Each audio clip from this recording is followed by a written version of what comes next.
এয়া কিন্তু কোনো প্লাষ্টিকৰ পাতবাহাৰ নহয় দেই, এইবিলাক একদম ফ্ৰেছ আৰু অৰিজিনেল হয়। ইমান ধুনীয়াকৈ ডেক'ৰেশ্যন কৰিছে।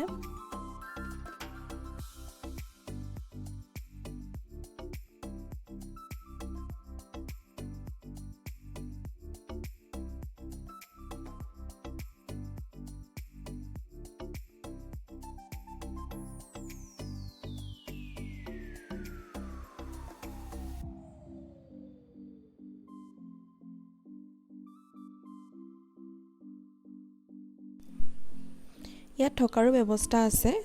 প্ৰাইচবিলাক সম্ভৱ 4,000 to 5,000 ভিতৰত হ'ব নেকি, সুধিবলৈ থাকি গ'ল মোৰ। আৰু যিহেতু সেইদিনাখন চানডে আছিল, বহুত ভিৰ আছিল।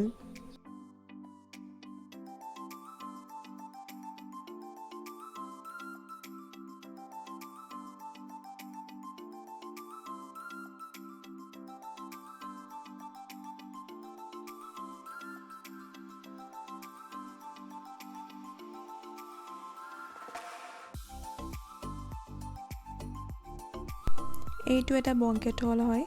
ইয়াত পাৰ্টিৰ বাবে এইটো ব্যৱস্থা কৰিছে। ভিতৰখন যথেষ্ট আহল বহল হয়। ভিতৰত সোমাই নগ'লোঁ যিহেতু চাফা কৰি আছে, গতিকে বাহিৰৰ পৰাই গম পাইছোঁ যে যথেষ্ট আহল বহল হয়। ইয়াত ৱেডিং পাৰ্টিৰ কাৰণে মানে বেষ্ট হয় আৰু ইমান ধুনীয়া ঠাইখনত যদি আপুনি এখন বিয়া পাতে কিমান ভাল লাগিব নহয়নে?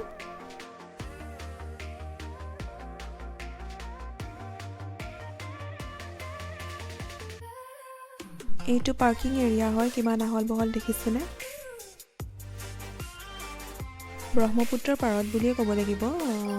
ইমান ধুনীয়া এটা বতাহ মাৰি থাকে, সৰহ ফিৰফিৰা বতাহ এটা, ঠাণ্ডা বতাহ এটা মাৰি থাকে। গতিকে আপোনালোকে আহিব, চাব, খাব, ফূৰ্তি কৰিব সকলোৱে একেলগতে। মানে ভাল জেগা আৰু মানে এটা কোৱালিটি টাইম স্পেণ্ড কৰিবৰ বাবে ইয়াত।